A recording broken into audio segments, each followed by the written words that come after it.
BJP version కూడా తీసుకుందాం. అంతకన్నా ముందు మా కరెస్పాండెంట్ నుమాన్ కౌంటింగ్ సెంటర్ దగ్గర రెడీగా ఉన్నారు. పోస్టల్ బ్యాలెట్ కౌంటింగ్ సంబంధించి, అలాగే యాక్చువల్ కౌంటింగ్ సంబంధించి ఎప్పుడు ప్రారంభమవుతుంది ఆ అప్డేట్స్ అన్ని అందిస్తారు. నుమాన్.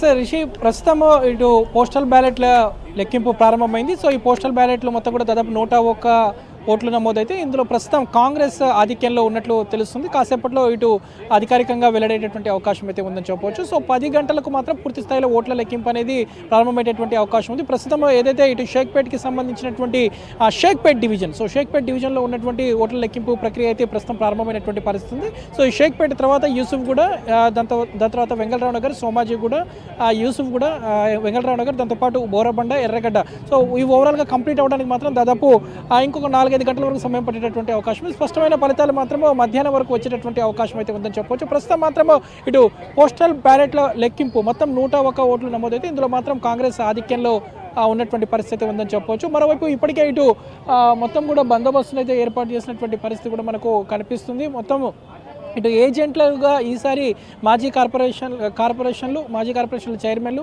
దాంతోపాటు మాజీ ఎమ్మెల్యేలు, కార్పొరేటర్లు వీరందరూ కూడా ఏజెంట్లుగా ఉన్నారు. ఇటు బీఆర్ఎస్ కానీ కాంగ్రెస్ పార్టీ తరఫున. ఇటు కాంగ్రెస్ పార్టీ అభ్యర్థి కూడా నవీన్ యాదవ్ కాసేపటి క్రితమే చేరుకున్నటువంటి పరిస్థితి. సో ప్రస్తుతం మాత్రము పోస్టల్ బ్యాలెట్కి సంబంధించినటువంటి కౌంటింగ్ ప్రక్రియ అయితే జరుగుతుంది. ఇంకొక హాఫ్ అన్ అవర్లో, అంటే మొత్తం కూడా దాదాపు 9:30 వరకు పోస్టల్ బ్యాలెట్ల కౌంటింగ్ పూర్తయ్యేటటువంటి అవకాశం ఉంది. ఇక 10 గంటల నుంచి మాత్రం ఈవీఎంల కౌంటింగ్ అనేది మొదలయ్యేటటువంటి అవకాశం ఉంది. షేక్పేట్ డివిజన్కి సంబంధించి షేక్పేట, ఎర్రగడ్డ, సోమాజిగూడ, వెంగళరావు నగర్, అదేవిధంగా బోరబండ, ఈ డివిజన్లు మొత్తం కూడా 7 డివిజన్లు ఉన్నాయి. సో ఈ 7 డివిజన్ల కౌంటింగ్ అంతా కూడా పూర్తవడానికి మాత్రం దాదాపు సాయంత్రం 5 గంటల వరకు సమయం పట్టేటటువంటి అవకాశం ఉంది. బట్ ఫలితాలు మాత్రం, అంటే పూర్తి స్థాయిలో కొంత ఫలితాలు మాత్రము 2 గంటల వరకు 1:30 to 2 మధ్య వెలువడేటటువంటి అవకాశం అయితే మనకు కనిపిస్తుంది. సో ఈసారి చూసుకుంటే జూబ్లీ హిల్స్ ఉప ఎన్నికల్లో 48% ఓటింగ్ పర్సంటేజ్ అయితే నమోదైనటువంటి పరిస్థితి.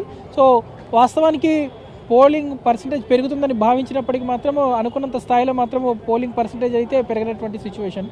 సో ఈ నేపథ్యంలో ప్రస్తుతం మాత్రము, అంటే బోరబండ కానివ్వండి, దాంతోపాటు ఎర్రగడ్డ, రెహమత్ నగర్, ఈ 3 డివిజన్లో మాత్రం కొంత పర్సంటేజ్ అయితే